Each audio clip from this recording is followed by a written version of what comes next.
Hey, everybody, this is Craig Garber. Welcome to Everyone Loves Guitar. And I've got a special guest today with Casey James, who's a really cool blues player. And for you ladies listening to this show, he's like one of the best looking guys I've had on here. So the 5% of the women that are listening of my audience on YouTube and the 25% immediately go there and watch this video. Couple of quick announcements. I want to thank Michael Britt for referring us. Thanks a bunch, Michael. And also make sure you go to everyonelovesguitar.com/subscribe to listen to to subscribe to the audio and video. If you're watching us on YouTube, please hit the subscribe button and that little icon, that emoji that looks like a bell. That helps us get recommended by YouTube. And thanks for that. All right, quickly, Casey James, blues guitarist Casey James, most well known for being the third place finalist on the 9th season of American Idol.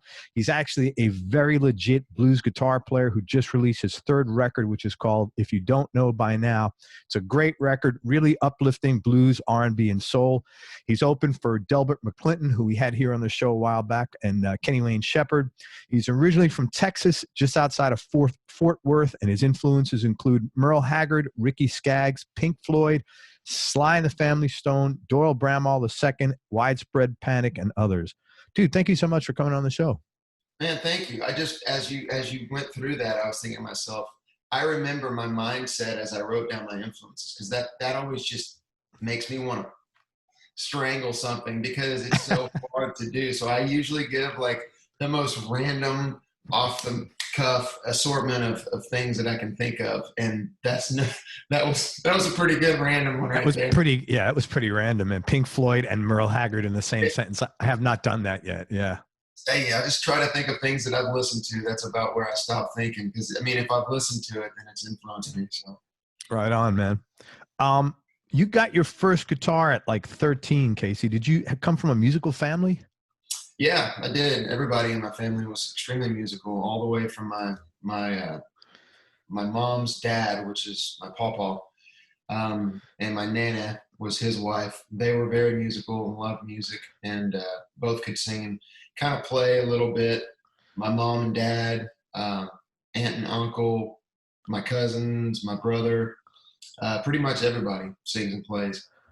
Oh, that's cool. Was your brother older or younger? He's much older. He's like 7 years older than me. Did he play guitar? He started on guitar, and then I wanted to play. Shocking. And he ended up changing up to play bass, and still does to this day. So he can play a little bit of guitar, but not like, you know. Oh, that's cool, man. Bass, yeah, he can rip on the bass. All right. So I read that you once played 364 shows in 365 days. Is that accurate, first of all? It's not accurate. I played more than that, actually. Yeah. All right. So talk about this. It was, I don't know how that ever like came out, because it really wasn't a statement that I ever intended on making, you know, like, oh, I did this. It was really, somebody was asking me, you know, like, how many shows would you like to play? And I was like, and so I gave that as an example, because it just happened to be the truth. Like one year, it was the last year before Idol, I was just a local musician. It wasn't like I was touring the world playing, because that'd be a whole different deal. I mean, it'd be very tough on you if you were doing that. Sure. I mean, most of those days, I went home and slept in my own bed. So I played, but it's true though. I did play every single day. I played every day except for Christmas Eve. And most weekends, I would generally have 2 shows on a Saturday and 2 shows on a Sunday. And so, I mean, if you do the math, that's probably, I don't know what it is, but it's more than 364. But, you know, it was a local thing. So it wasn't like, again, I wasn't trapped. Dude, that doesn't take away like what you did, man. Well, it's discounted or something, because it's, you know, it's 60% versus 100. No, Right. That's a lot of work, man. Why are you so driven, or where did that come from? Because that's I needed the money, and I love doing it. It was like, it's a win-win. You know what I mean? Because it's not like I was, you know, digging ditches or something. I would never be able to do that. Right. You know, but I just would wake up every morning, and I would make phone calls, and I would travel in the local area and see if I could pick up gigs. And I had been doing it for like 9 years at that point. So the 10th year that I did it just happened to be a year where I was able to cover every single day. And then I would have a day off from time to time, but it would end up getting covered last minute. Like somebody would call me and say, "Hey man, can you play guitar for us?" Cause we, so they weren't all, my shows. Sometimes I was playing with other folks, so it was like, I just got lucky. And at that time I had my own place. It was a small house and I had bills to pay and was just trying to get myself out there as much as possible, as well as the fact that if I'm not playing music, I would be sitting at the house doing nothing, playing music. So right. I do it and make money at the same time, right? How much, like, that year of playing must have gotten you so much better. It did. It was probably the most confident that I've ever felt as a musician, because when you play that much with different people and you're out and you're just, it's night after night, you become, for me, I would take chances that I normally wouldn't take. Like if I was going to go do one show a month, I'd want it to be as perfect as possible. And I probably wouldn't take as many chances, And so it's like, you get to a point where you're going, there's 15 people in the crowd and I played these notes last night. So tonight I'm going to try something new, and you do that enough. And over the course of even just 1 year, you break through plateaus and you become better. I wish I was that way all the time. I know artists and musicians, guitar players that do that almost nightly, but I'm like, dude, I don't know. I'm reluctant to do that. Maybe I'll feel differently in the future, but like if I know that I've got a great audience in front of me, I want to deliver the goods. I'm not going to take as many chances as other folks sometimes do, I guess. I think that's more the norm. Yeah. To be honest with you. Yeah. Early on, when you first started getting your career going, what were some of your challenges as far as getting things going and also defining your sound and figuring out who did you want to be musically? Well, I didn't really have, the only challenge that I really ran into as an up and coming, musician was just getting gigs, you know what I mean? Because there's a lot of us and there's not always a lot of places to play. It can be a difficult thing to do to get out there, but I was inventive and I'd go to the places that didn't have music. I would go to the places that didn't normally have live music. I'd say, "Hey, I can set up in that corner and I'll do it for like $50 plus tips and give me some food or whatever." And they'd be like, "Yeah, sure." So they got nothing to lose at that point, Sure. I told them I'll bring a few people. They're going to buy food. It's going to be great. Or they'll get, I played at bowling alleys and restaurants and all kind, coffee shops or whatever.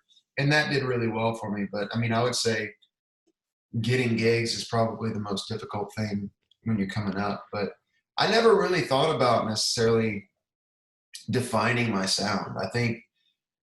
I feel like, to me, it's just happened. I never intentionally thought to myself, I want to be this or I want to sound like that. It's always just been do what I do. And I think through time, I've kind of come to terms with the fact that I have a very large musical space that I like to live in. And I've always been worried, up until this last record, I think I've been worried that wouldn't come across and people would be, they'd be like, "What is this guy? What is he doing?" But I don't think that's the case anymore. I kind of feel really confident with the fact that I I do a lot of different things and they kind of all meld together, because that's what it does when one person does something. That's what does it. Like I used to think that it was the music or the material or the sound, or and it can be those things for sure, no doubt, like production or whatever, right? But I think that just if you are consistently believing what you're doing and you're delivering the goods, meaning giving it everything you've got and because you love it, then that kind of molds all of it together in some really natural way that makes it cohesive. And so I think that just happens. I definitely have never thought about it intentionally, like, oh, what do I want to sound like? And honestly, I don't think that's a healthy way to do it. I'm sure lots of people do it that way, but But for me, it definitely wouldn't have been, because I would have said, well, I want to be this guy, or I want to be mixed between that and that. And then I would have tried to, Yeah. you You know, would and have I tried probably too hard. exactly. And I probably Yeah. would have like never achieved it. And so just not putting any stipulations on myself or where I'm going, I think was the best way for me to actually develop, you know, what has ended up being my sound. And it'll continue to develop as long as I'm living. I mean, it'll always change. I hope that none of my records sound like a repeat. I'd love for that to be the case. Like over the years, pop in records and go, oh, I remember that time that feels different than this one. And this one feels different Yeah. than that's what I hope, you know. Well, the new record's great. We're going to talk about it a little bit, and it was really good. It made a lot of sense, and everything fit really well together, man. Thank you. I want to apologize for asking you the next question, because I know you've been asked about this a million times, and I hate doing that. And I don't even, if you don't want to answer, you don't even have to. In your early 20s, you had a serious motorcycle accident. If you're comfortable, just briefly talk about the accident, but the question is, what did you get out of that accident, as far as like your outlook on life, and how it was changed, or how were you influenced by that moving forward? That's a great question, man. That doesn't bother me at all. It's a super critical moment in my life. And it certainly affected me in more ways than I can even begin to explain, you know, because I think at the time in my life when that happened, I was just I was a young dude. And I think you live kind of selfishly at that point. And I have a tendency to do that anyways. And so, the only way I can describe it is if it's really tough, because you have this moment where you think, well, that's it. That's the end of my life, right? You're certain. I mean, I was certain. There's no way that I'm going to live through this. Like When were you thinking that? Like right when you had the accident, or are you in the hospital? When were you thinking? like right at that moment. Like I would imagine, honestly, time wise, what probably would have been 2 seconds. Holy shit. If not less, you know. But I mean, I had a lot of thoughts that went through my head in that time, in that span of time, you know. And so waking up again, you know, I did like I hit a truck and my arm and like broke, and then I hit the ground, and I flew a really long ways. And so when I hit it, it messed me up some more. And so I thought, I mean, at that point, you're just kind of like you're like physically trying to not die. You're just, oh, what can I do? But then when I woke up in the ditch, it was like, I was kind of surprised to still be around, but I was also in a lot of pain and shock and all that.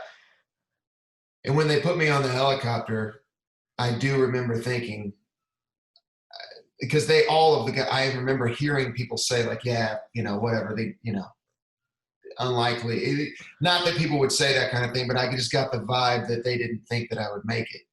And so when I woke up in the hospital, and anybody that's come out of a long surgery or, you know, being out for a while, you know, the light just kind of, you know, I don't know if my eyes were already open or if I was opening them slowly or what, but it was just kind of like light appears, and it was in a hospital room, so it's a very white light, you know, and I feel somebody holding my hand. So I'm like, and then I look over, and I'll try to not get emotional, but yeah, I look over and it's my brother, one of my, you know, favorite people in the whole universe, you know, my protector. As growing up, he was my protector, you know, he's 7 years older than me. So he's right there. And I'm like, oh, okay. So I died. I said, am I dead? Holy shit. He goes, no, you're not. You're in the hospital. And I was like, oh God, okay. So I get another chance, you know?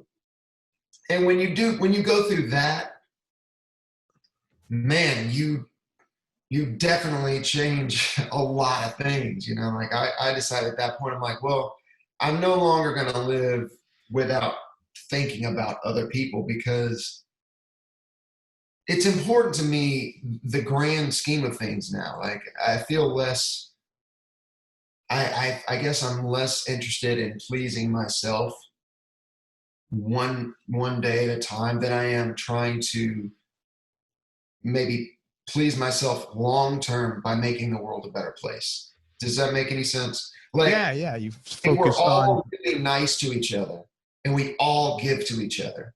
This is, I mean, it sounds like I'm doing some sort of sermon or something. I'm not, it sounds cheesy, but it's true, because if you think about it, why do people get sad or mad? And then when they do that, they treat other people badly. And so then those people get sad or mad, right?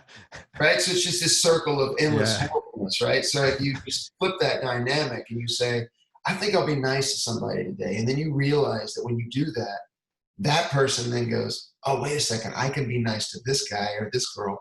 And then she's nice to this woman. And then this woman's, and it's like, Yeah. if we do that, and I don't know, something clicked in my brain and I thought, that's who I want to be. And I'm not saying that I accomplish it every day, but I certainly want to, and I certainly try to. And so it definitely changed everything about the way that I live my life, the way that I perceive my life. My thankfulness on a daily basis is just above and beyond what it ever was at any time up until that point, So it definitely changed my entire existence, really on this earth. Wow, man. Thank you for talking about that. That's one of those things, you can't it's like being pregnant. You really can't imagine what it's like unless you're pregnant, or So having that. I mean, I couldn't imagine what that was yeah, like. there's certain things in life that we can't, I mean, I can't possibly explain it, but that's the best that I could, that I can relate somebody to, try and get through it. It's crazy because I was 21. I think I turned 22 in the hospital. So that was like 17 years ago. And I still get just as emotional today trying to get through the story, because it's a moment where you go, man, I really thought that I was in a different place, And so there you find yourself with another chance to kind of do it right and live a little bit better. And here I am still. So there you go, man. Thanks, Casey. That was really cool. Yeah, man. How did this is another question you're probably gonna. I'm sorry, man. I don't usually ask. It's like I'm like so allergic to doing that. I'm sorry. How did you're recovering from your accident? How did the entire American Idol thing come about? Or that was much later, I'm assuming. It wasn't that much later, actually. Well, maybe 6 years. I guess that is a pretty good amount of time. But I was playing a show at a place that I played, I want to say every Thursday or something. And my mom showed up at the venue, and I was like, well, this is weird, because Mom never shows up to my shows, like, not in a bad way or anything. Yeah. She's got a job, and I'm playing every night. It's like, if it's a great big deal or whatever, sure. But she showed up at this random gig, and she's like, I want you to go try out for the show. And she had mentioned it to me before. Now, I grew up without television, so keep in mind, I've never seen the show. Wow. Didn't know anything about it. Had never homeschooled? No, but just no TV? Just no TV. Like when I was a young kid, lightning hit our house and blew out the TV, and we just never replaced it. And you probably like a lot smarter for that experience, man. It's probably true. Yeah, I don't know what my life would be like if that hadn't been the case. But anyway, so I had heard of it. Obviously, it's not like I'm a hermit. People talk, and I've heard the term, but I had never seen the show. So I got somebody to pull it up, and I watched the video. I'm like, there's no way I'll get through on anything like that. People are doing this stuff and bringing it in, and I'm like, that's great. More power to them, because that's awesome. Right. But it's my thing. I'm playing a guitar. And at that point, as far as I had understood, like, they don't let you. And then she goes, no, they changed it. You can use your. And I said, sure, whatever. If you let me take your truck, which was a brand new Toyota Tundra, I'll go. I'll drive, because I was playing a show in Florida when they were in Dallas. So the only audition left that I could get to before they ended it was in Denver, Colorado. Oh my gosh. So, and it was the following day. So I had to drive through the night. So you drove from where in Florida were you playing? So, I was in, it was some random odd gig. I don't even remember, but no. So I was in Fort Worth when she came to the show and told me to do it. So I had to go from Fort Worth after the show, mind you, left all my gear, because if I didn't leave like right after the show, I wasn't going to make it. Because like the auditioning closed the following morning at like 11 or something, right? Like the time to get in. So I drove through the night. She let me borrow the truck. I drove through the night, went there. And of course they show all these like videos of these people like sleeping in tents, and you know, the line is like 10 miles long. Yeah. So I roll up and I'm going, oh no, here we go. You know, I walk in, and because I showed up like 10 minutes before they were closing down, there was nobody. No line at all. I walked right up to the desk. I'm like, hey, are you guys still accepting like, you know, applications to do the audition thing? And they're like, yeah, just sign up. And I was like, okay. So I signed the thing. She's like, well, they're pretty much starting right now, so go ahead and go in or whatever. And it was a crazy experience, man. But that's how that came about, was my mom just saying, go do it. And you had to audition right then and there after driving? No, I just remembered as I said that, because I signed up, and then the audition was the next day. So that's still that's not a lot of time to. Stayed with some family who gave me some wonderful advice about the show. I woke up the following day, went and auditioned, and made it through to the next round. What a good story, man. That's nice. It was pretty crazy, and it was really funny because just my personality and the way that I run things through my head is, you know, like let's say that I got well, I'll give you the exact instance. It ended up being one of the producers that I worked with a lot on the show. He was one of the main guys that you have to audition for. And so I walked up and I sang Lazy by Deep Purple. And great song. It's a great song, man. And I have my hands in my pockets, and I'm just like tapping my pockets like this or whatever. And he goes, so he gives me the ticket, like the golden ticket or whatever. And I didn't know, because I've never seen the show, don't know anything about it. I'm like, okay, thanks. So this gets me through the next round. And he's like, yeah, but I'm not going to give it to you unless you get a little bit excited. And I'm like, oh, okay, like, woo. Because in my head I'm going, okay, this is like round 1 of 50. Like, what does it matter? Like, I totally get that, man. You know what I mean? So in my head, I'm like, okay, step 1 out of 100, good. Right. Like, no, like this is a big deal, because they ended up only giving out like 100 out of like 11,000 or something. Oh, wow. That is so every time, and I didn't know, because I'm in my own head, and every time somebody would get one, they'd hold it up and scream and yell, and everybody in the crowd would go wild. He gives me mine, and I go, all right, thanks. I start walking. You're like question 1 in your 100, like the SATs. This is the first question. Yeah, right. I got it right. So, great. You know, that's funny. It was funny because he was extremely helpful in a lot of different ways for me. He said, dude, I'm just telling you right now, I'm going to give you this, but you better figure out something to do with your hands. He goes, you play guitar, don't you? And I said, yeah. And he goes, well, either bring one or make sure you know what you're doing with your hands. And I was like, okay, cool, I'll do that. But that was really nice of him. It was super nice. He's a great guy, Ron, and he worked at the show even after I left for a pretty good while. I'm not sure what he's doing these days. I have to call him and find out, actually.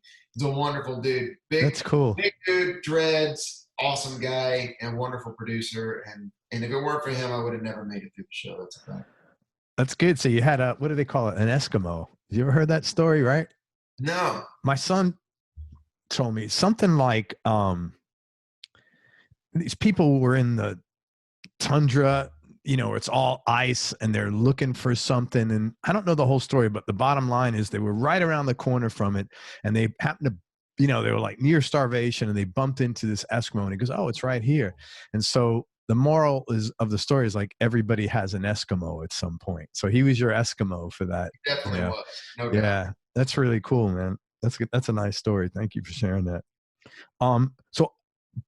So you go through the idol experience. I would imagine, like most things in life, it was a blessing and a curse in some extent. So I was curious, again, if you're comfortable, what were the highs and lows of that experience? What things would you have done differently if you had to do it again? And what was the most important lesson you got out of that whole thing? Well, I wouldn't do anything differently. I mean, I can't look at life that way. I've never thought that thought in my whole life. I can't even begin to do that, because I wouldn't be where I'm at now. Yeah. if I changed anything Mm-hmm. at all. So I wouldn't change anything. I think I feel really good about the process and who I, how I handled it. I mean, I did the best that I could, and that's all you can do, right? You know what I mean? Totally. Yes. Totally. Highs and lows.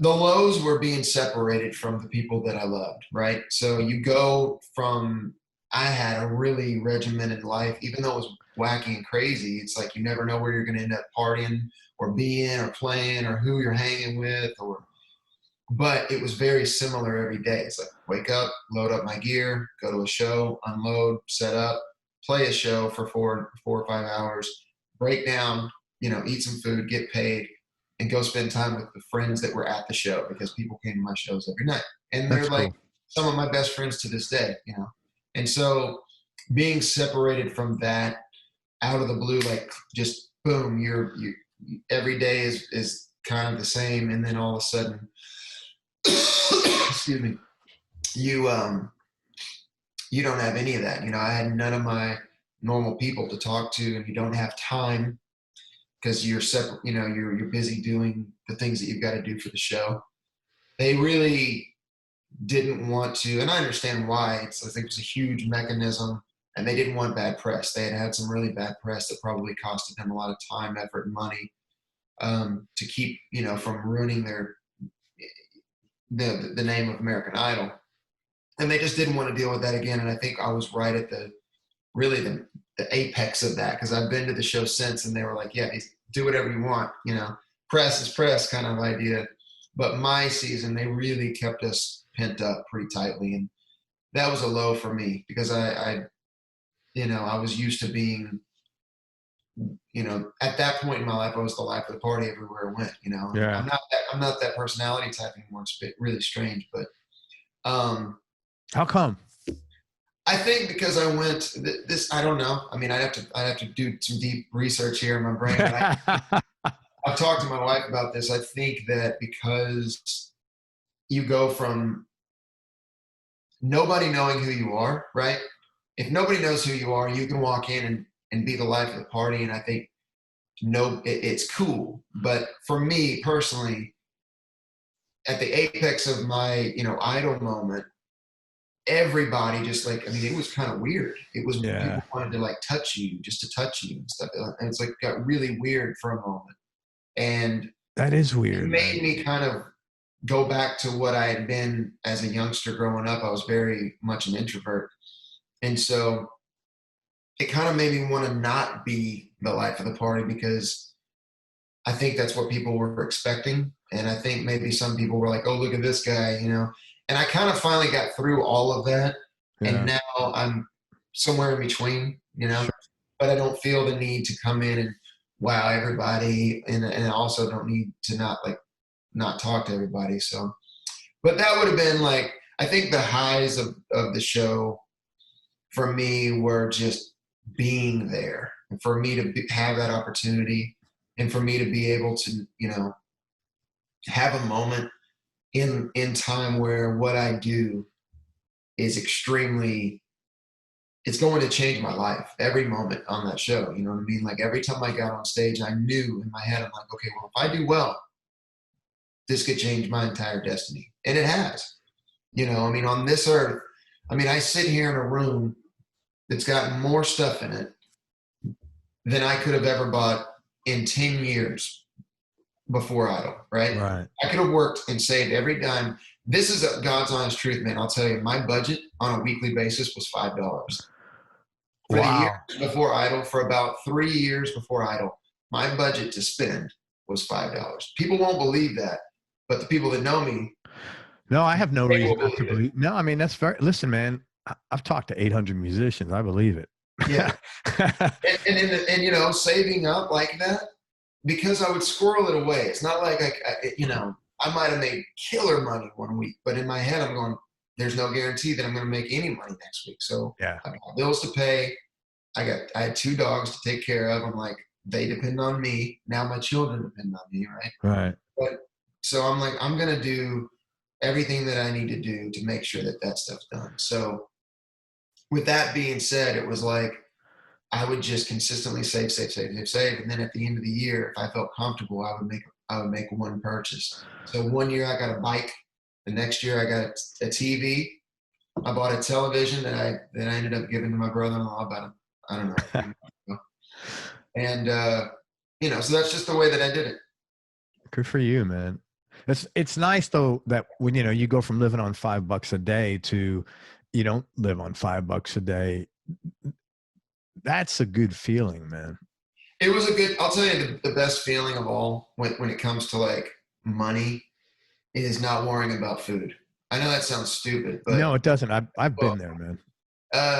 It makes me proud every single time. Like we go out to eat, I'm like, yeah, okay, you know, whatever, get whatever. Because all my life I was like, I'll have a side salad and I'll eat everybody else's food at the table. Every time, you know, I was like, I'll have water and a side salad, you know, like, well, but you know, now I don't have to worry about that. And it's a huge blessing, not worrying about, you know, that's something that I don't wish on anybody, is to worry about how you're going to get by. I mean, it's such an amazing thing, man. I mean, I've never changed a thing in the way that I live my life, but now I definitely have more ability to, like, say for instance, if I need a guitar, and I say need, guitar players know this is true. You know, you need a separate sound. You need a different sound. So why Absolutely. you have 5 guitars sitting on the wall back there? You know, you need certain sounds and tones. And I make money playing music, so I allow myself a certain amount of you should leeway in buying that stuff. When you did Idol, that was I would imagine that was initially out of your comfort zone, but you did it and it worked out really well. Did that sort of give you, you know, when you do things like that, it gives you more confidence to do other things like that may be out of your comfort zone? Did you find that, or have you found that since then? It definitely, I mean, I think, yeah, I definitely agree with that. I mean, it's, for me, that was definitely a moment where, but I've always been the type, and not to sound, I mean, this is just who I am. I believe in the human ability. Like, I believe that we can do anything we set our mind to. So I've never been stifled by the thought, like, oh, I can't do that. Like, it's just never crossed my mind. I swear to you, on every level, if somebody was like, hey, can you climb that building freehand? I'd be like, of course, just let me practice. Right, you know? right. I can do it, you know, like, but if it's, especially with Idol, I was like, you know, I that was a subjective thing, right? So I never felt like I was pressured in any way. I was just like, look, I'm just going to do the best that I can. So it was the same program for me, right? You know what I mean? Like, hey, go out, do the best that you can, and the cards are going to fall where they can. You can't do better than what you can do. You just give it everything that you've got, everything, and know that you've left nothing. I mean, you've laid it all on the line. Then you've got nothing to be regretful of. And if you didn't do it, that's because it was not meant to be, right? Doesn't mean that it can't be done in the future. Doesn't mean anything other than you tried and it didn't happen. But you can only know that and feel confident and at peace if you left it all out there, right? Totally. Like, if you were to play a game of football and give it effort and then you lose, you're like, well, what would have happened if I would have really gave 100%? Might have won, right? And you'll always think about that. So I just, every day, whether it was Idol or anything past, I've always done that. So even in that same, all that being said, I do think that accomplishing something that seems big, even if not to me but to other people, kind of gives you a sense of like, wow, okay, you know, like these things can happen to me, can happen to anybody, and it kind of gives you a little bit more of a confidence, I would guess, you know. But I never really felt that. I kind of always felt the same. Only recently have I kind of put the pieces of my life back together and understood, you know, for a long time, this is a long answer, but the reason is because for a long time I felt I couldn't put 2 and 2 together in regards to who I was before the show and after. And so, like, it took me time to, it's okay to change, is I guess what I'm getting at, right? that change, I didn't want it to happen. Like, I guess I was really happy in my life. I was really happy with where I was at. And all of that changed, and the way that people look at you changed, and the way that people, and your money situation changes, and your life, everything changed, right? And so I was like trying with all of my might to retain who I was, but who you are isn't what you have. Who you No, are man. isn't how people treat you. Who you are isn't who you are is on the inside. Mhm. That doesn't, that's the essence of you, doesn't change unless you, let it. So I was confused when I was younger, is like, I was so scared. I'm like, no, I haven't changed. And it's like, it's okay to change, Yeah. because change is growth. Change is you growing as a human being. And when the things around you change and your existence changes, that's okay, because you retain the essence of who you are. Like, I want to do good things. That's never changed. You know what I mean? Like, so it's a weird dynamic. And all of that being said, like, I finally put it together, but I don't know that there was a massive change in this, even though I agree with the statement. Like, I don't know that there was really a massive change in my confidence level. More of a just, it's secured and locked into my head, my original belief that we can do anything. Like, I never ever doubted myself and idol. I was like, I'm gonna go out there and do what I do. And if they kick me out, that's cool too. Like, then that's no big deal. Like, I don't know. That's a complicated question to me, but I do think that I'm sure, whether I wanted it to or not, that it changed me for the better in a lot of different ways. Thanks for that very candid answer. I think, because I'm very much like that, like, I always feel there's no limitations, only the ones that you might choose to put on yourself. And I also think if you fuck something up, like, so what? Nobody's perfect. There's very little consequences of messing almost anything up, in your life, right? But I also think, when you go through a period of time of hardship, I think that's easier to have that attitude, like living on $5 a day, because it's like, that's real shit, right? Like, and I think when you have that sort of struggle, you're more apt to have the attitude of, I don't care. You know what I'm saying? Well, I also grew up, I grew up without a lot, right? So, Yeah. at times we were in situations where, no electricity, no running water, stuff like that, Yeah. and you're worried about food at a young age. I mean, like, it's a weird dynamic, but I'll be honest in saying, like, I never as a child thought of any of that as like being tough. Like, it's just, it was what it was. You didn't have options. Yeah. Like, I didn't know that other people, like, I remember walking into, and I actually, I got really teary eyed when I walked into the house that I'm living in right now, because I remember walking into a house that was about this size, which is not a large, it's not a giant house. This is 2,400 square foot house, right? But I remember as a child walking into like a normal sized house, and I thought it was a mansion. Yeah. I thought get they that. were like super rich. I get it. And so I remember when I bought this house and I walked in, I was like, here I am in a house that I would have thought was a billionaire's home. Right. Sure. I totally know what you mean. And so I'm thankful for it. As I look back, I couldn't be more thankful of the fact that I grew up with not much, because it's made me so thankful and appreciative of what I have. And it's crazy, man. I think about that all the time. Like, and it never crossed my mind as a kid that times were rough or something. I got family.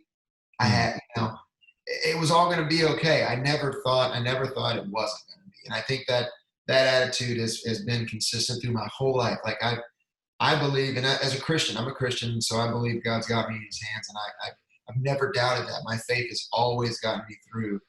And on top of that, it's like, man, I don't know. I'm getting too deep and I'm rambling. No, you're fine, man. Thank you. That was cool. Yeah. Thank you. You're doing great.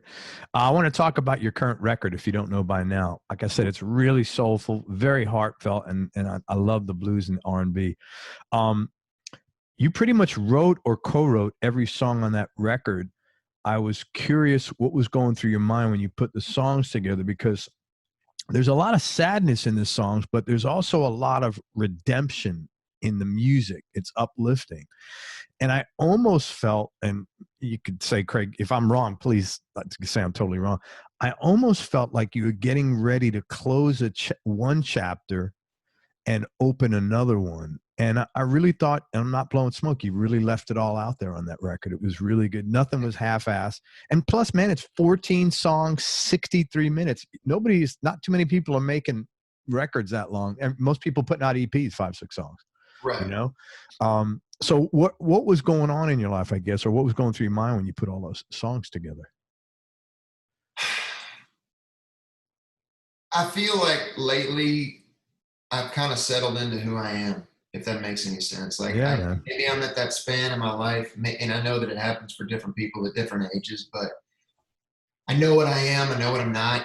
You know, I think like when you're younger, at least for me, I always kind of had this thought that I actually, as a younger, I never thought that I would live past like, I don't know, 30 years old. I don't know why. It's a morbid thought. Yeah, that's interesting. We won't go into that, but no. As I got a little older, I always kind of just, I guess you think that you'll be something that you're not at the time, right? Okay. Like, well, surely, at least for me, it was like, well, surely I'll be, who knows what's going to happen, because the future is unknown, right? Yeah. And at some point you realize you're living in the future. You know what I'm saying? Like, who I am is who I am, and that's pretty much not going to change, right? So I've embraced that thought, and I don't know, it's just, I think when you realize that you, like I said, that the future self that you envisioned either is or isn't, you just admit it, you recognize it, and you live with what you have and who you are. And when you do that, just like I'm not trying to fix anything specifically, change something unless it's bad, right? Unless it's like an attitude or behavior or something. But I've also got 3 children, right? I don't know. I think that's where I'm at, and that's reflected in the record. I made the record. I was it was a journey for me, because the previous record was really easy to make. And this one didn't really feel that way. It felt, I was worried, honestly. I was worried that the material was too widespread, you know, because you've got a song like Nothing But Time, which is a straight ahead blues tune, right? Bum, bum, bum, bum, bum, bum, bum, right? Straight ahead. And then you got a song like A Better Place, which might as well be off of a, 1975 deep cut, you know. Yeah, I mean, totally. It's a whole different deal. And then you've got If You Don't Know By Now, which is kind of a 50s type vibe, right? So I was worried in the beginning that it was too much. But again, I had faith in myself and in the process, and I was working with wonderful people, and I knew that it would come in the heart of me, I knew that if it was done right, it would come together, and then it finally did. Yeah, it really did. So I think you're right. I mean, it's just like I feel like I'm closing the chapters of my life prior to this moment, finally, if that makes any sense, and saying it's okay to move forward. And also, I mean, I kind of feel like I allowed myself to do more and be more on this record than I've done before, which is something that I think is important as an artist to do. Yeah. Strip It Down was very intentionally a statement to anyone that had ever known my name, to anyone that didn't know my name. It was like, I'm going to make a blues record, and it's going to be my flavor of blues, and that's what it's going to be. And from top to bottom, as far as I can listen and see, that's what it is, right? This record, not so much. I did that. I made that statement. I told people, like, this is the heart of me. When you allow me to make my own record, that's the record right there, right? So now I've done that. I put that aside and I said, okay, now that the people understand this is the heart of me, I want to give them some of the bigger picture of me. And that's what I tried to do. And it was a little bit nerve wracking because I thought, are people going to get this? But man, yeah, that's always nervous thing when that's exactly putting out a record. It's like, yeah. And I still can't believe that so far, I mean, people are just really responding well to it. It's as you've said, I mean, it's a cool record, man. It's got some great stuff on there. Yeah. It's all over the place, but I love it. I want to ask you some questions about the songs I like the most. So Here to Please, it's an old school soul song. It sounds like you got a trumpet, maybe a sax on there. Yeah. And it sounds like the lyrics, you're trying to convince a woman that you're the real deal. So tell me the backstory of that song. And I might be off. Please let me know. Well, it's definitely the truth. It's funny though. I'll tell you that the long story, which is kind of creepy because the song actually started out. It didn't have a title, and I was sitting there with a writer a good friend of mine that I write with a lot, named Bryce Long, and I was telling him because I think at the time that I wrote this song, my firstborn was about maybe 2 years old, something like that. And she's a little bit more like standoffish with physical touch. She doesn't, at that time anyways, like she wouldn't let me love on her like I would normally want to do. I told him, I'm like, man, he said, how do you like being a father? I'm like, dude, I'm loving it. I want to hug her and kiss her and squeeze her all the time. Like the abominable snowman on the 42, pet and squeeze and hold. And I'm like, she just won't let me do it, and because she doesn't like, physical touch that much at that point. She's much sweeter now in terms of that. But so we tried to write this song, like trying so diligently to like, so it was here to please her. Yeah. Your daughter.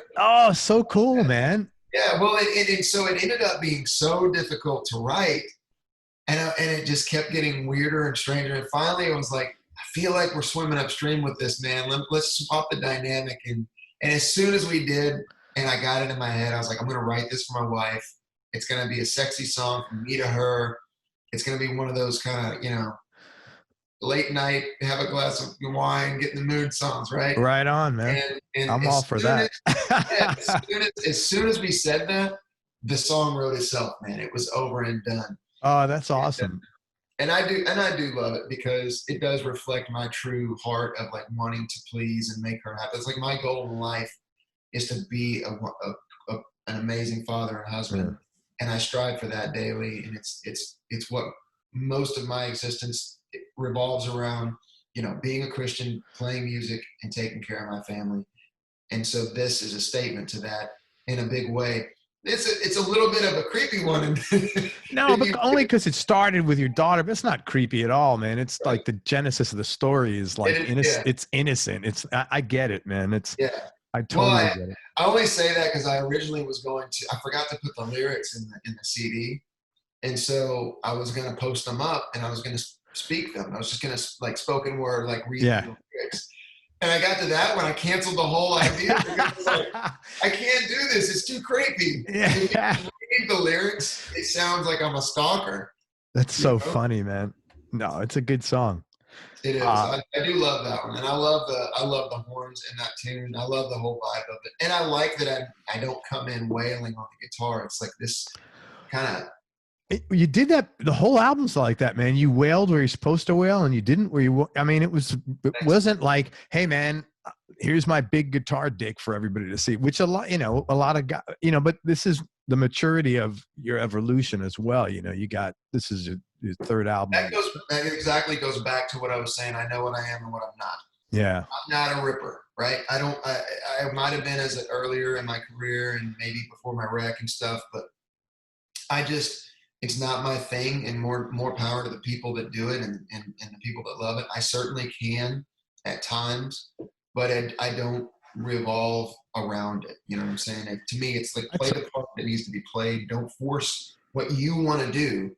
Look at what I do. I'm going to do it on every song. Like, that's never been my thing. And so now more than ever, I'm just comfortable being like, look, man, if it needs to be chill, be chill. Yeah, man. And that's that song. That's a perfect example. It's like, I never go nuts in that song at all, like on any level. It's just straight ahead kind of stuff that anybody can do. Hey, I have 2 words: David Gilmour. I mean, enough said, man, right? There you go. And thank you. That gave me the chills. That's wonderful. Just to be his name spoken in the same, I mean, me, that's wonderful. Thank you.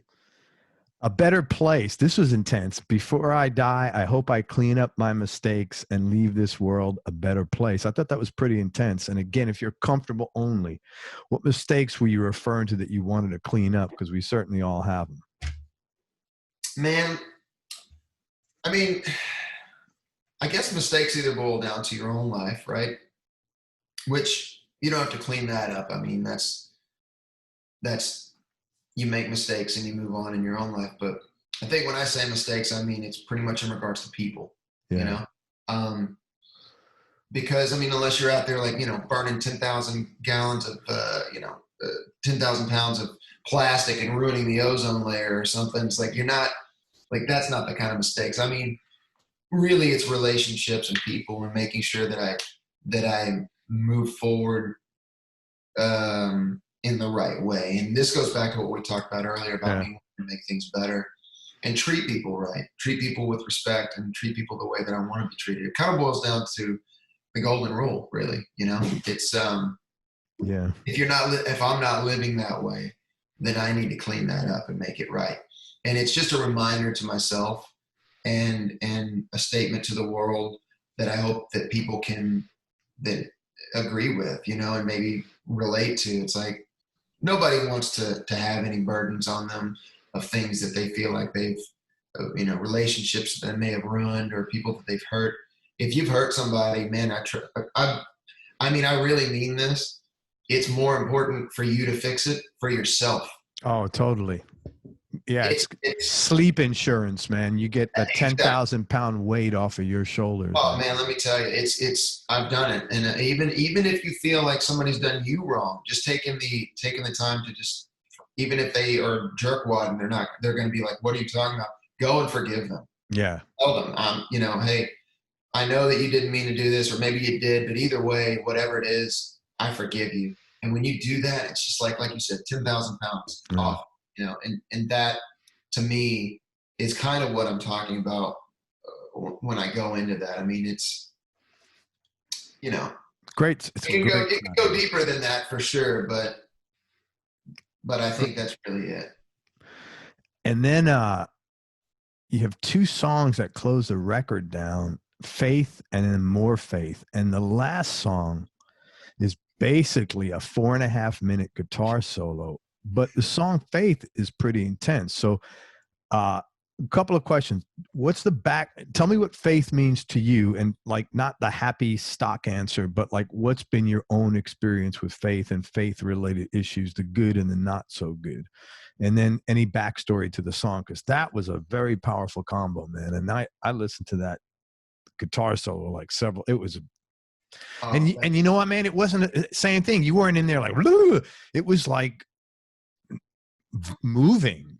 Thanks, dude. Well, it was live in the studio. We did that track one take, and serious. I swear, because I wasn't expecting. In my mind, I'm thinking, I'll play some stuff. I mean, and before we cut the track, I was like, well, I'll play. And then when we got into it, that whole mindset of like, oh, I'll go and do it later because I don't really have my sounds here. I had my tracking guitar set up, and whatnot. And I just got into it. And when we did the back half, it really wasn't even charted or anything. It was like, I told Tom, I was like, man, when we get done with that final thing, I said, can we like come back in? I don't care what we do. Let's just come back in and do some jamming. So I hit that note. Rob's over across from me. He's hanging. He's got his slide on, right? and I'm sitting there, and we're kind of chilling, and then Tom goes boom, boom, boom, boom, boom, boom, boom, boom, boom, and we just started playing. And then after I listened back, I was like, oh gosh, that's, it was just, I can do better. I could play some great stuff over this. And literally both Michael, who was mixed engineering, and Tom are like, dude, you should just leave that. And I go, that was good advice. Done. But the first half of the song, that's the only tune on the whole record that I didn't write. That's a Richard Fleming, who I wrote with a lot for this record. And Tom wrote that. And I just loved it. He has it on his record, the NOLA Sessions, which is a great album. Tom released it, I don't know, a couple years back. And when I first listened to that record, that song stood out so intensely to me, because it's such a statement that I can relate to. It's like, man, faith can do anything, and it has in my own life. And I believe it's like my faith in Jesus and my faith in the things that I believe in have put me through times that I don't think I could get through otherwise. And so when I heard that song, I'm like, I've got to cut this. Even though I didn't write it, I have to cut this. It's just too much of a statement. And to end with that, I start the CD with a song called Live Life. Like, live life, right?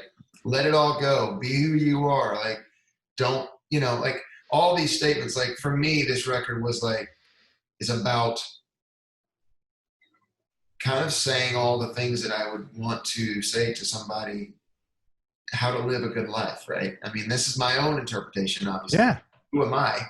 But I certainly know that I enjoy my days, and I know that the reason for that is the fact that I have faith.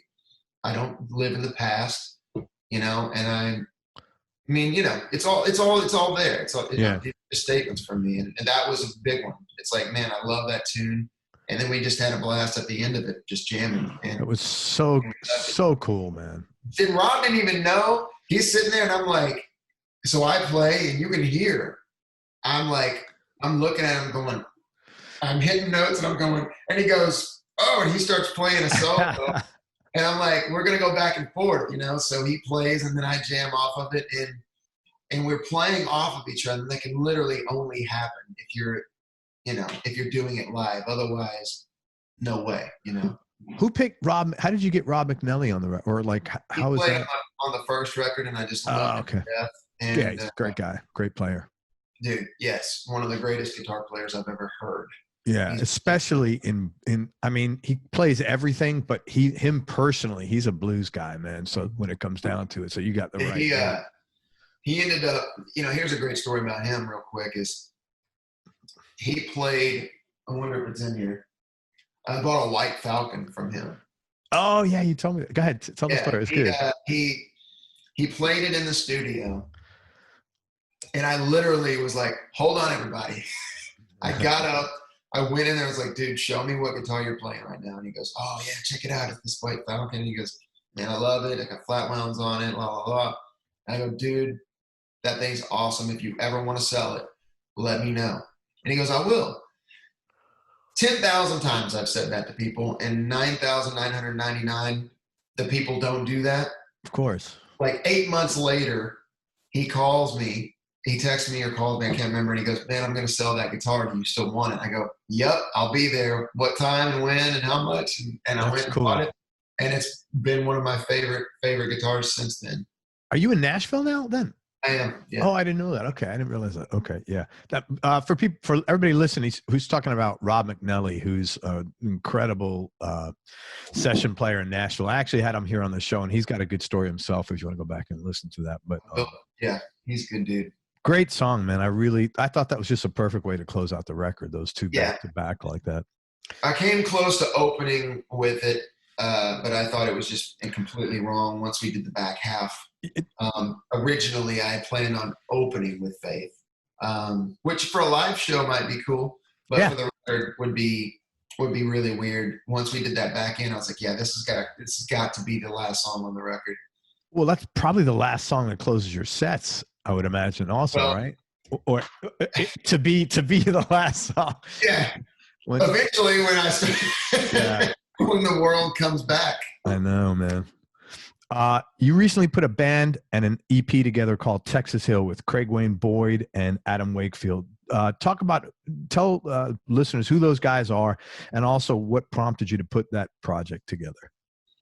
Well, I can't take credit for putting it together. I can only take credit for my part in it. Craig Wayne Boyd is just awesome dude. He's a great singer, family man, and he won first place on The Voice. I don't know when, but a few years back. He's a music lover, and he's got his main love is country music and kind of gospel and 90s country. He's a big fan of that, and he loves harmonies, and that's kind of him in a nutshell. And he's the one that put it all together. He called me up and wanted to do a band thing, and mainly because we had started hanging out, and we're both family guys, and we would eat, and then I'd go into the music room. He's got a little front room where there's some guitars on the wall, as we all do. Picked it up, started jamming, playing, and he'd come in and we'd start singing harmony to each other. I'm like, man, this is fun. And then, I don't know, a month or two later, he goes, man, would you want to do that, like, play for people and do what we've been doing? And he's like, and I said, of course. And he goes, well, I got this other guy that plays keys, and he's a great singer too. He can do harmonies and this, that, and the other. And I'm like, okay, cool. Well, he was talking about Adam Wakefield, who is insane on every level, and his chops and his knowledge are just, he blows my mind, and his voice is very unique and very strong, and he ended up getting second place on The Voice. These are two. Oh, that's kind of weird. Guys, yeah. Don't ask me how that happened, because three guys that have literally put their entire lives into music, and I mean that just so happened to go on to reality TV. Yeah, that is. Well, what are the likelihoods? I don't know, because I don't keep up with it, so I could be speaking completely. This might be completely wrong, but I don't know. At least at my time when I went through the show, like, no one else had done what I did. None of them were working musicians. I mean, so they were just like hobbyists, and they just said, like people that could sing, sing in the bathroom or something. Yeah, just like great voices. Nothing wrong with that, but it's a very thing, you know. And so to find three guys that have put their entire life's blood into music and learning it and becoming, you know, good enough to do it for a living, to find out that we've all been on shows and then come together, and man, that's wild. It's been one of the most rewarding things I've ever been a part of, because you can feel it's crazy. We're all very different, and we all have our own solo careers. I mean, like, literally each of us are our own frontmen and our own things, but then we come together, and it's like there's harmonies, and it's fun, and it's been an absolute blast being able to have the same level of investment with the people that you're working with. You know what I mean? Because that's cool.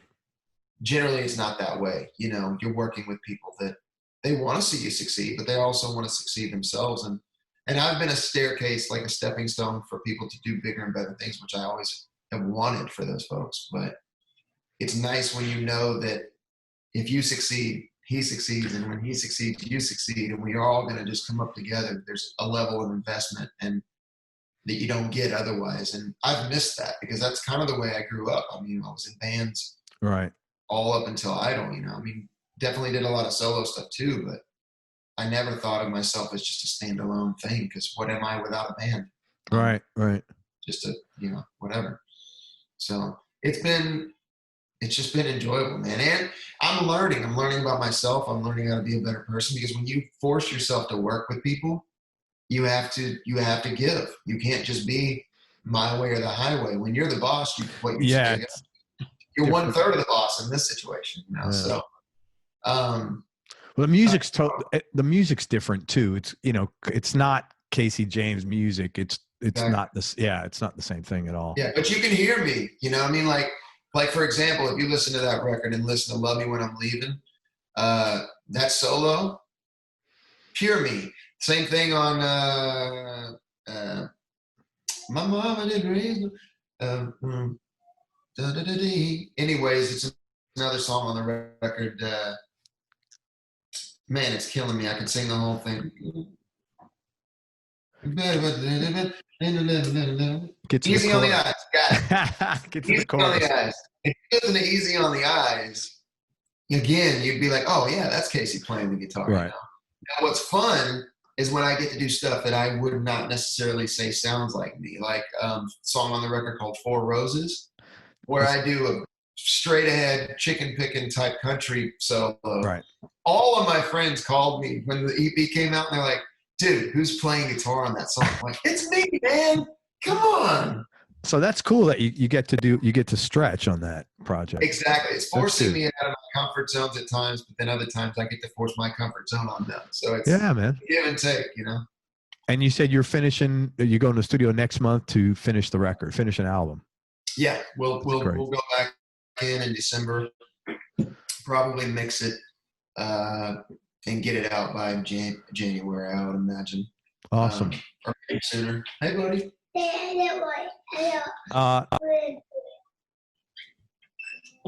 Good talk. That's my boy. He's turning 3. Let's see, in 3 days. Oh, that's cool, man. I love it. It's amazing. He speaks in ooh, ee, ooh, ah, ee, ah, ee, ah, ooh, ah. Yeah, that sounded. No one else can understand him, but he'll walk in and go, oh, ee, ah, ooh, ee, ah, and I go, oh, okay, sister's in the bathroom and she needs toilet paper. You got it, okay. It's People are like, how do you know what he's saying? We've learned this. Yeah, but it's like Lassie and Timmy. Lassie, he's in the well. Oh, we'll run over and get him. Let's talk about gear for a few minutes, man. What is your and I think it's when you showed me, but what's your go-to guitar right now, like your number one, and what other 2 guitars would round out your top 3? Man, I don't have like an all-time go-to. I don't. I always play what's called for. If I were just gonna take a guitar to a jam, it would literally be based on how I feel that day. Like, do I wanna hold notes out? Then I'll take my thin line telly that John Paler made for me. It's a beautiful guitar. Everybody always loves it. Some PAFs in it. And if I'm gonna do some long, drawn out stuff, then I'd probably go that way. If I want to make it a little bit more poppy and swingy and jazzy, then I might take the White Falcon. So it's just, but I do have some go-tos consistently. I've got a black Telecaster that's just it's a no-caster, and it's just a beautiful, beautiful guitar that plays well, and it's the ultimate, to me, it's the ultimate sounding Telecaster. It's like, is that a custom? Yeah. That one's a master built as well. I got a really smoking deal on it years ago. Who can pay $9,000 for a guitar? It's ridiculous. But yeah. I've got like 3 different guitars that I just got for a steal. Good for you, man. And but I always think this Strat right here. Oh, that's gorgeous, man. Is the Strat of Strats. Like, if you want to hear what is a Stratocaster supposed to sound like, plug that into an amp and you play it and you go, okay, that's what, to me, the apex of the most stratty sounding Strats could sound like. And the same for the black Telecaster is like the epitome of what I hear in my head when I hear a Telecaster. I'm like, that's it, So when I heard it, same with that one, I go, oh yeah, I'm buying it. And but I've got that for everything. Like my Res Electric I use for slide guitar, unbeatable. I've got a P90s. It's in 94 to 97, I think Les Pauls had these gem models, and they had these beautiful colors, and they called them Sapphire and Emerald, and they had all these different colors that were based on like birthstones, like gems, Mm-hmm. And I got one of those, and it was the model that has some legitimate P90s in it, and man, it's a great sounding guitar. So I go to that if I want that sound. So those are kind of my go-tos. But of course, I've got a crap ton of other guitars that I can pick and choose from as needed. I have a really cool Silvertone that's back here. Yeah, can I see that? Let me see that, man. Because Those are great. But boxes all over the place here because we're about to be moving, I think. This comes with the original case, which is not good enough. Yeah, well, it's an older guitar. Let me see. Nice, man. Wow. Dude, it's beautiful. This, I think, is a 55. Wow. And Man, it's got, such good condition. take a look at those pickups. Are those are the original? Yes. And Those, they are the precursor to P90s. These are those, I think they're not the gold foils, are they? no, they're it'll come to me. I haven't had coffee today, that's why I'm struggling. But where did you buy that guitar? I found this online, believe it or not. And I was nervous as freak because I've never done that. But I called the guy and I talked to him. He goes, and he was just a really solid dude, and told me all about it. And I was like, man, I gotta have it. It's just, that looks so beautiful, man. Oh, it's crazy. It's one of my favorites. And the thing is, I don't really use it enough. So I've come to terms with the fact that I'll probably end up selling it, unfortunately. But it's got these pickups, and I can't think of the name of them right now, but they're like they're the precursor to P90s, and they sound unbelievable. Like, I would have paid the money for this just for these pickups. They're ridiculous. How come you don't? It just doesn't fit into most of the stuff you're playing. Yeah, I mean, like if I were gonna go, do some jump or swing or jazz or there's places where it works perfectly, but it just doesn't fit in with the current set. Beautiful guitar, man. 55. That's 65 years old. Do you imagine? That looks. I hope I look that good in eight years. No, I don't think it's gonna happen, but they're the craziest, awesome sounding pickups of all time to me. Thanks for getting that out. That's a beautiful guitar, man. Yeah, man. What are you typically playing through? That changes all the time, man. Like, I can pretty much pull tones out of whatever that make me feel good. I've swapped. I've played, AC-15s, AC-30s. I've played every Fender amp that you can imagine. I've played Mesa Boogies. I've played through Marshalls. I had a Trainer amps. I don't know if you ever heard of those. Yorkville makes them. Oh, TRAYNOR. That's right. Yeah. Okay. I think I've seen them. They made a combo amp that I absolutely love. Played through for years. I actually did the whole. I think I did the American Idol tour with that thing. I had a 55 Twin Tweed Fender amp that was. I think I ended up selling that to. Maybe it was at Keith Urban or something. There's no shortage of people in Nashville to sell and buy equipment from. That's exactly right. That's a cool thing. Yeah, my current amp that I'm really liking the most, I have two that I'm kind of going back and forth with, and I like to run them simultaneously when I have the stage for it, is a 65 Brownface Deluxe, like 112 combo. And then I've got the 1958 hand-wired Marshall. It's like 1958X or something like that. Wow, that must sound pretty amazing. It's bonkers. It actually, I'll tell you, I plugged into it at a shop, and I was playing that red thin line that I told you that I love so much, because they had just strung it up, put new strings on it, set it up.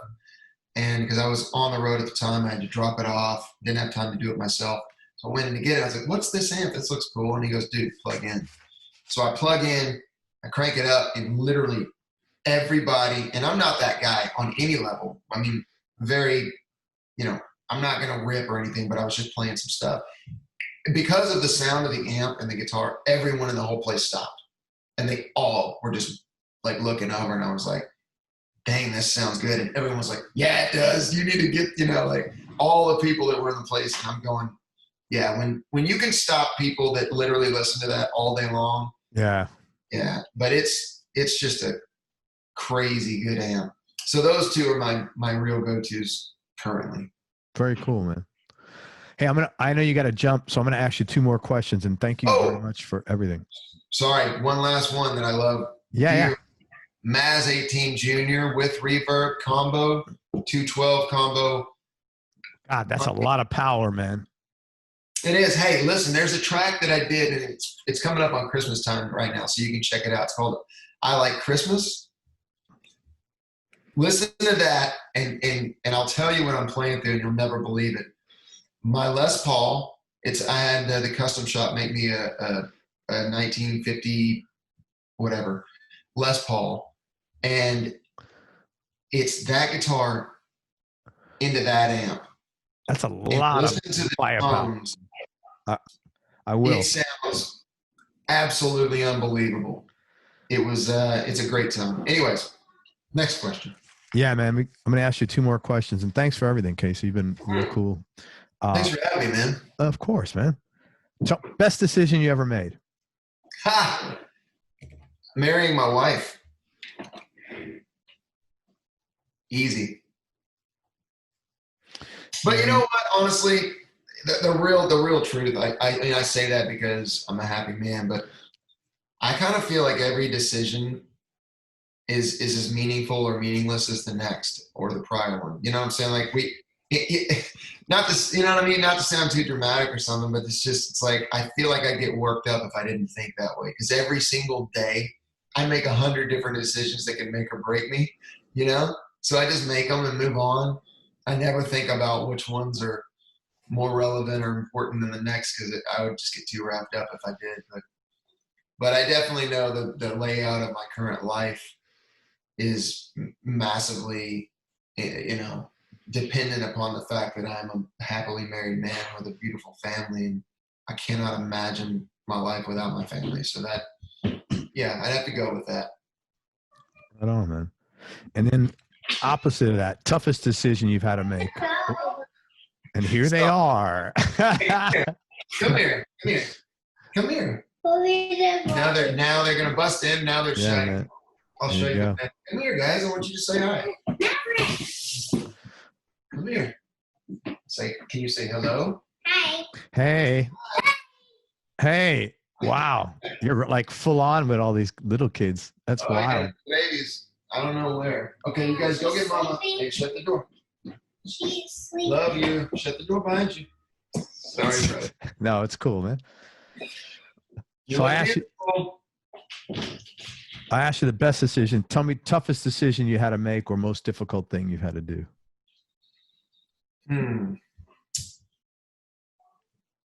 Toughest decision, man. I don't know, man.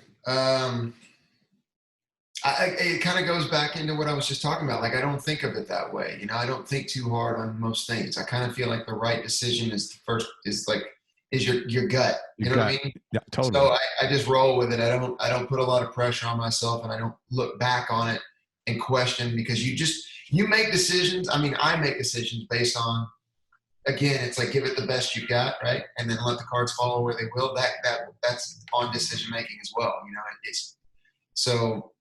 Well, that's very much a healthy, like very present way of approaching things, man. Because if you start thinking about what if and what may, you're not there, man. You're you can get wrapped in the past. Yeah. Quick.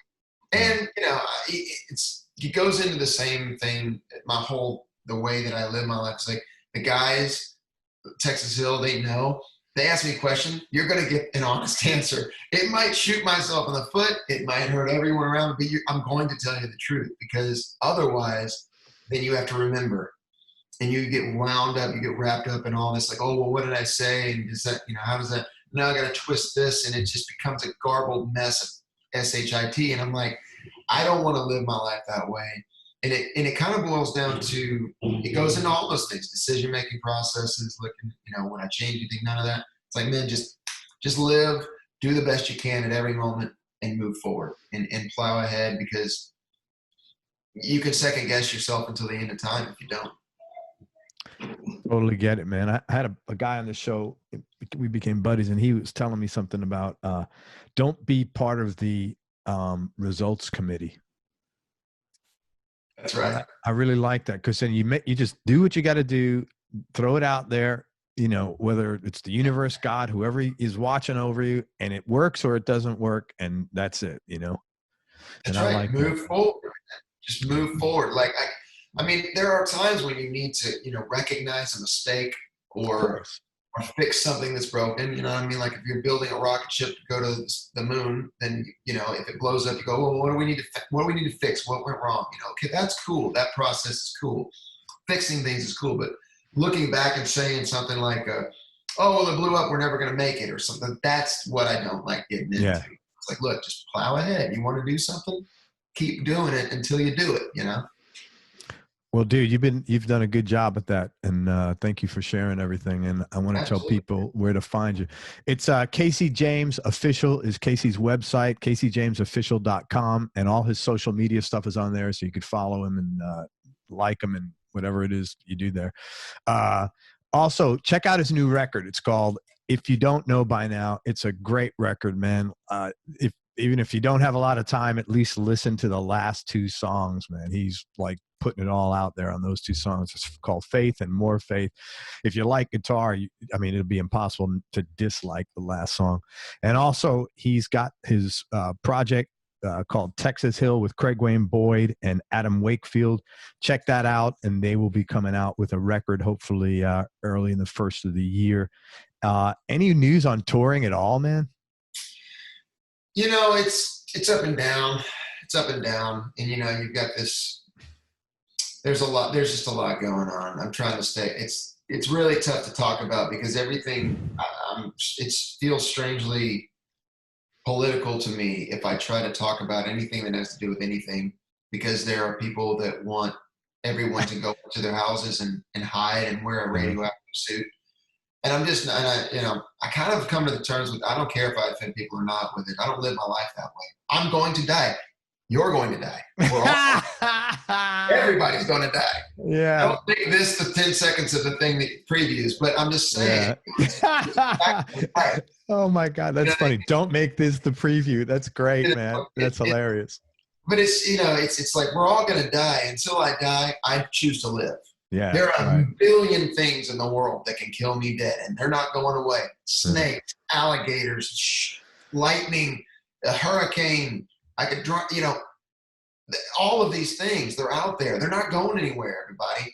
Not going to change. So until I die, I choose to live, and that includes me going out and doing the things, especially in regards to my life and my life's blood, providing for my family. I'm going to do that when I can. And to be honest with you, man, I feel like more than ever, people are pissed because they don't get a chance to actually enjoy the things that make life worth living. If you like to cook, go cook. If you like to listen to music, for heaven's sake, you should be able to go do that. It's up to you, you know? And so it's gotten to the point where I feel very like, oh my God, I can't say anything, or I'm scared and I'm going to get canceled because cancel culture and all this stuff. And I'm like, so... you know, we're out there, but it is tough because not everybody feels that way. And that's just, and I'm not the type that's going to tell you like my way. You know this after 2 hours of talking with me. I don't expect anyone else to agree with that or think that it's right, but it's how I feel. But the truth of the matter is, I'm not the guy making the shows, so it doesn't matter how I feel. I know. No, I think people need to get back to work because they are dying an economic death, even if they're not dying a physical death. And I don't know in many cases which one is worse than the other, man. Well, it's dangerous. I'm just confused because any more than like, let's say the flu is there. Thank you, sweet pea. Any more than the flu is out there doing bad things and hurting people. We don't shut down the world for that. We can't just, I mean, unless somebody's thinking that they're going to cure this thing in the next 6 months, I'm confused as to what's going on. But that's a whole different 2-hour special right there. Hey, man. And I probably just lost half my audience for yeah, you did. Don't. Hey, man. At least you're not, don't piss on my back and tell me it's raining. At least, that's a good thing, man. It is, man. I'm one of these people that I don't care what you do. Be happy, but just be sweet. Be kind. Man. Be kind, man. Good, because I'm happy to hear people's opinions and thoughts. and I learn from them and try to grow. And I'm all about like harmony. Let's all get together and hug one another, figure out why we can't seem to talk to each other without screaming and yelling and setting stuff on fire. That's where I'm at, you know, but I just like to see other people get in the same place as me. Yeah, man. I agree with you. Don't go on social media. Nope, don't do it. That's a fact. Hey, listen, man, thank you very much for everything. I really love the last record. I hope you come down here to Florida because I'll be calling you up for tickets. I'd love to see you play. And you have automatic VIPs, my friend. thank you, man. And I'll look forward to hearing the next the Texas Hill record as well. Really good. Thank you for everything. I really appreciate your time. Thanks for being so candid, man. And good yeah, guy. I try to not think. I don't want the good answer. I just want people to know who I am because honestly, I'm okay with who I am. So, amen to that, man. And that takes a while. So if you're there, good for you, man. It does. I'm here for now. We'll see what happens next week. I might not be. I hear you. Everybody, thank you so much for listening. If you enjoyed this, please share it on your social media channels. We appreciate your support. Thanks very much to Casey James. Please check out his music. It's at CaseyJamesOfficial.com. He's a hell of a good blues guitar player, man. I'll tell you right now. And his last record, if you don't know by now, great record. Texas Hill's coming out with their full album after the first of the year. Check that out. And most important, man, especially nowadays, remember that happiness is a choice. So choose wisely.